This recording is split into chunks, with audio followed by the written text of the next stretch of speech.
So lads, today the referees gave the report on the situation, and it's even worse. It's even worse than I imagined, and it was pretty.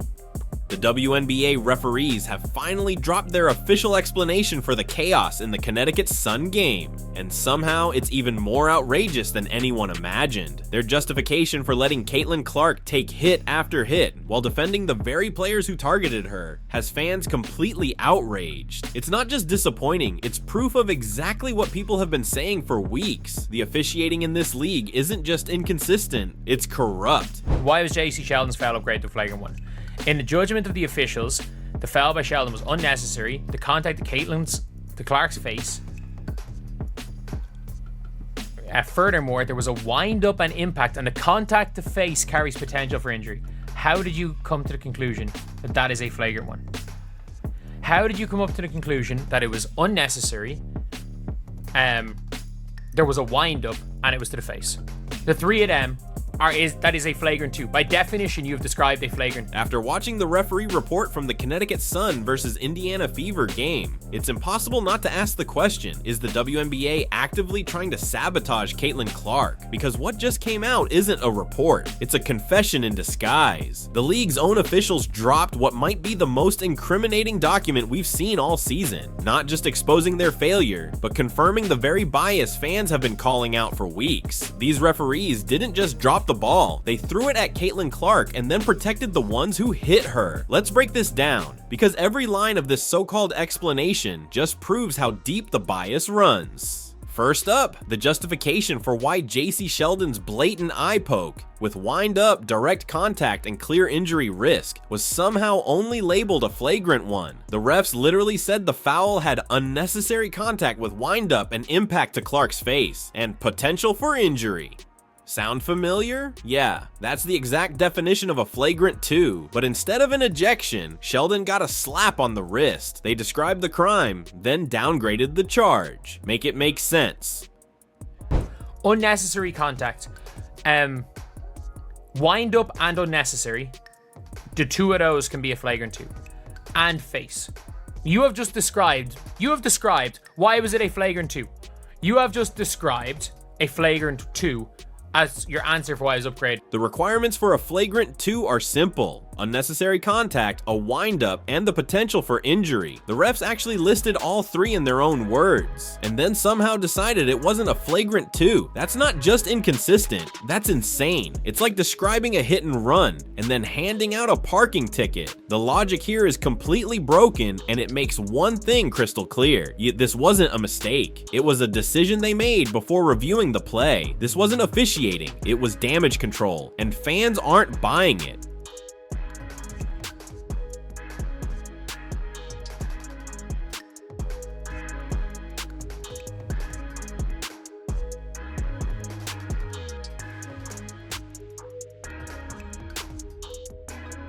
What makes this even more outrageous is that Sheldon's hit wasn't even a basketball play. It was pure aggression, plain and simple.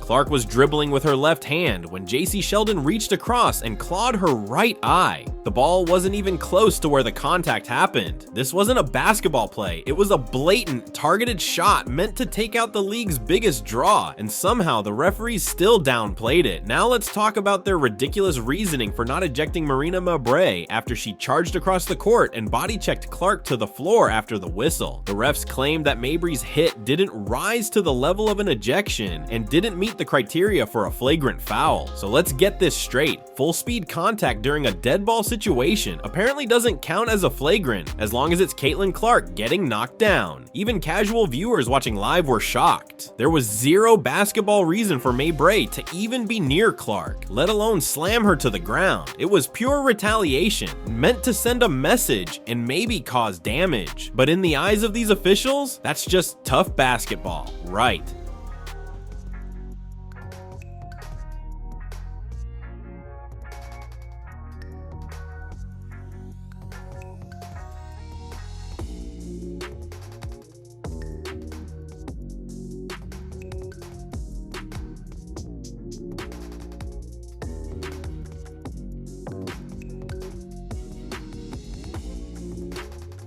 And this is where the referee report goes completely off the rails. Believe it or not, they somehow managed to slap Caitlin Clark with a technical foul for her reaction after getting clawed in the eye and body checked to the ground. Let that sink in. She gets assaulted not once, but twice. And the league's response is to punish her for being unsportsmanlike. Seriously? So now holding your face in pain and trying to walk away after being blindsided counts as misconduct. What exactly was she supposed to do? Apologize for getting hit? The referees didn't just miss the call, they punished Caitlin Clark for being the victim. She got scratched across the eye, bumped off balance by JC Sheldon, and then blindsided by Marina Mabrey, all while trying to protect her face from injury. And somehow, the refs decided her reaction was the issue. Apparently, she didn't suffer in silence enough for their taste. It's the most ridiculous form of victim blaming we've seen on a WNBA court. And then came the explanation for Tina Charles's technical foul. According to the officials, Charles earned it by approaching Clark in an unsportsmanlike manner. So pointing and walking towards someone now draws a tech? Meanwhile, gouging someone's eye and bulldozing them after the whistle doesn't even merit an ejection. The double standard is so blatant, it's insulting. The only call that actually made sense was Sophie Cunningham's flagrant 2. And ironically, that just made the rest of the officiating look worse. The refs admitted her contact was both unnecessary and excessive, which it was. Sophie wrapped Sheldon around the neck in direct retaliation for the attack on Clark. That got punished correctly, but somehow the initial cheap shots didn't. The most damning part of this whole situation, the officials actually admitted they lost control of the game. They claimed the escalation happened because early incidents weren't handled properly, but instead of owning their mistakes, they shifted blame, targeting players who reacted instead of the ones who instigated the chaos. Lindsay Allen's ejection was another embarrassing example. She barely did anything compared to the rest of the mess on that court, but she got tossed, while Mabrey, who threw the hardest and most obvious hit, was allowed to stay. The inconsistency wasn't just obvious, it was laughable. And when it came time to face the media, Stephanie White handled things like a pro. When a reporter asked Clark to speak on the officiating, White stepped in. She took over, shielding her rookie from a trap that could lead to fines or headlines, while still making her position crystal clear. White didn't shout, she didn't rant, but her message landed like a punch. She said the refs saw the game spiraling out of control from the opening quarter and did nothing to stop it. She accused them, subtly but directly, of being unprepared for the pace, strength, and skill level of today's WNBA players. And that's the truth. The league has evolved. The talent has skyrocketed, but the officiating, it's been stuck in the past. White's criticism worked because it was both professional and precise. She didn't attack other teams. She didn't go after the league itself. She zeroed in on the refs, isolating the problem so clearly that it couldn't be dismissed as just another angry post-game rant. And it's not just her. Coaches all across the WNBA are fed up with the officiating. That's the part that matters. This isn't just a Fever issue. It's not about one game. This is a league-wide crisis, and everyone sees it. What makes it worse? This entire mess could have been avoided. If the refs had ejected Sheldon right after she clawed Clark in the face, everything that followed, the retaliation, the chaos, the ejections, never would have happened. Sophie Cunningham wouldn't have felt the need to step in. Players wouldn't have taken justice into their own hands. But when the officials refuse to do their job, the game turns into something else entirely. Players start policing themselves, and that's when things spiral, just like they did in Connecticut. Sophie Cunningham essentially stepped in and did what the officials refused to do, send a message that hitting Caitlin Clark comes with consequences. She took that stand because the refs failed to protect the league's biggest star. And sadly, this wasn't a one-off issue. The officiating in Clark's second WNBA season has followed a disturbing pattern.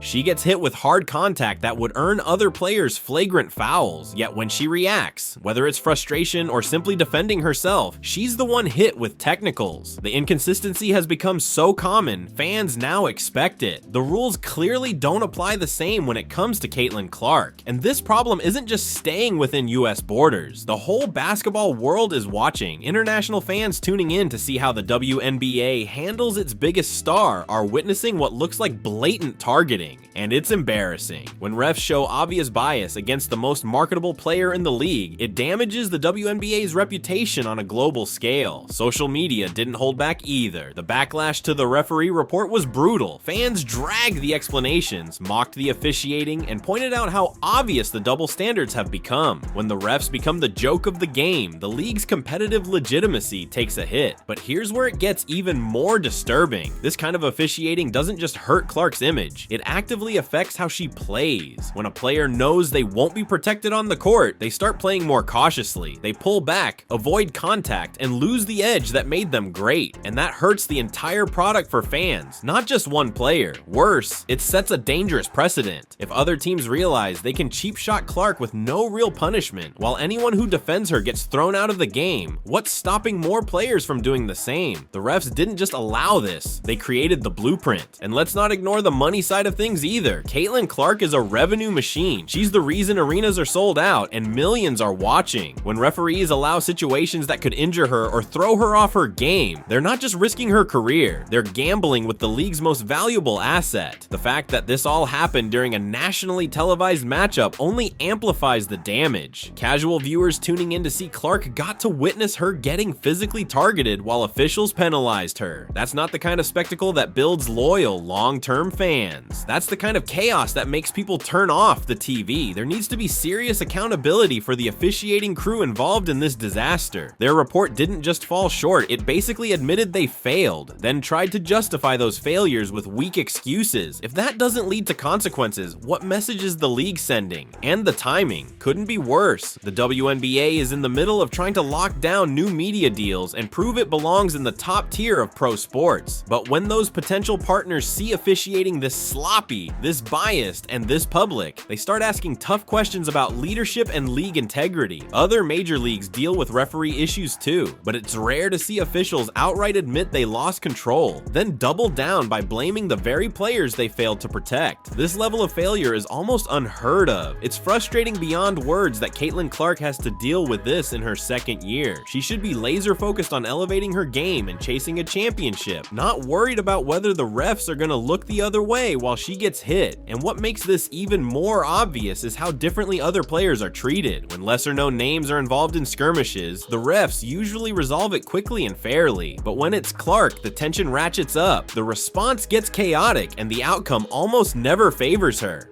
Now even the international basketball community is speaking up.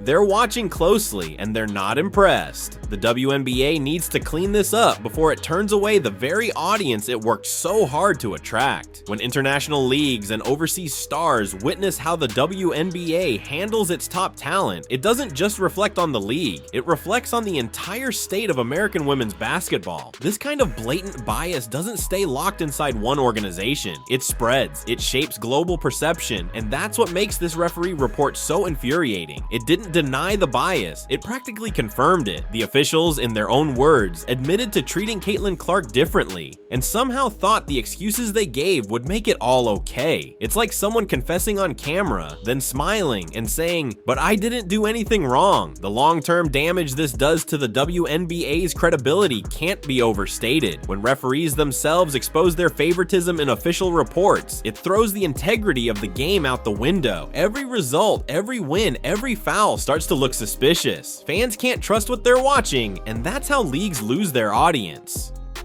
The fact that we're even having this conversation proves just how far the WNBA still needs to go when it comes to professional, unbiased officiating. Real sports leagues, successful ones, don't have referees who admit to calling games differently depending on the player. They at least pretend to be fair. They keep the illusion of impartiality alive. This referee report, it will go down as one of the most damaging, embarrassing, and revealing pieces of documentation in WNBA history. It didn't just validate what fans have been screaming for months, it somehow made it worse with explanations that insulted everyone's intelligence. And the fallout was immediate. Analysts, fans, and even neutral viewers were stunned. Business insiders raised red flags. Sports commentators couldn't believe what they were reading. When your officiating becomes the punchline on national broadcasts, you've got a systemic problem. This scandal will also change how teams approach Caitlin Clark going forward. If players believe the refs won't step in to protect her, they'll push the boundaries. They'll test how far they can go go before consequences kick in. That's not just dangerous for Clark, it puts everyone on the court at risk. The worst part? All of this was avoidable. If the referees had simply done their job, called it fair, stuck to the rules, none of this drama would have happened. Instead, their incompetence dragged multiple players, coaches, and the league itself into a credibility crisis. This report now exists as undeniable proof that the WNBA's officiating problem is real, and that Clark has been at the center of it. Years from now, when people ask how the league handled one of its brightest stars, this will be the document they pull out as Exhibit A for dysfunction and bias. It's no longer just fan speculation. The refs said the quiet part out loud, and the fans, they're furious. The WNBA's image just took a major hit, and rebuilding trust won't be easy. What do you think of this disaster of a referee report? Smash that like button, subscribe for more no-filter breakdowns, and drop your thoughts in the comments. We want to hear from you.